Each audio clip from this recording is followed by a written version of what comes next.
அளவு கடந்த அன்பு நீதிக்கும் நியாயத்துக்கும் புறம்பான காரியங்களையும் செய்ய வச்சிரும்.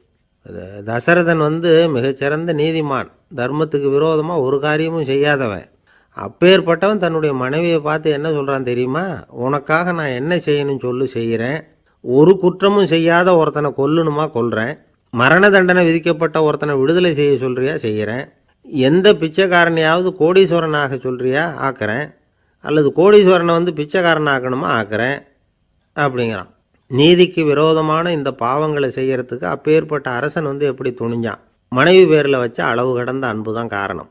திரிசூலம், வஜ்ராயுதம், வாள் இதுகளால் தாக்கப்பட்டால் கூட அதையெல்லாம் கொஞ்சம் கூட லட்சியம் பண்ணாத ஒருத்தன் காமதேவனுடைய மலர் அம்புகள் தாக்குனா அதை அவனால் தாக்கு பிடிக்க முடியல, விழுந்துடுறான். காமதேவனுக்குள்ள மகிமையே அதுதாங்கிறார் துளசிதாசர்.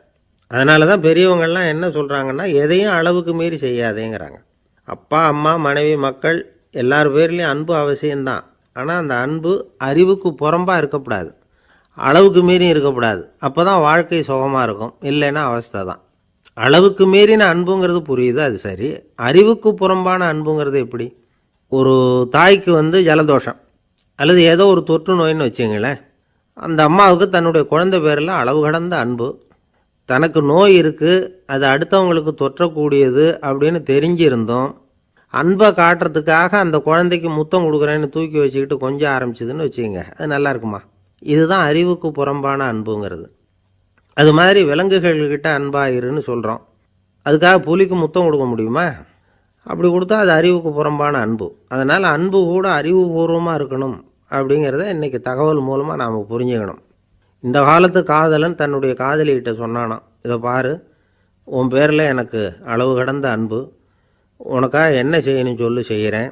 நெருப்பில் நடக்கணுமா நடக்கிறேன், நீரில் குதிக்கணுமா குதிக்கிறேன், உயிரையே கொடுக்கணுமா கொடுக்குறேன் அப்படின்னா. சரி, வர்ற ஞாயிற்றுக்கிழமை சாயந்தரம் 6 மணிக்கு இதே இடத்துக்கு வாங்க அப்படின்னுது அந்த பொண்ணு.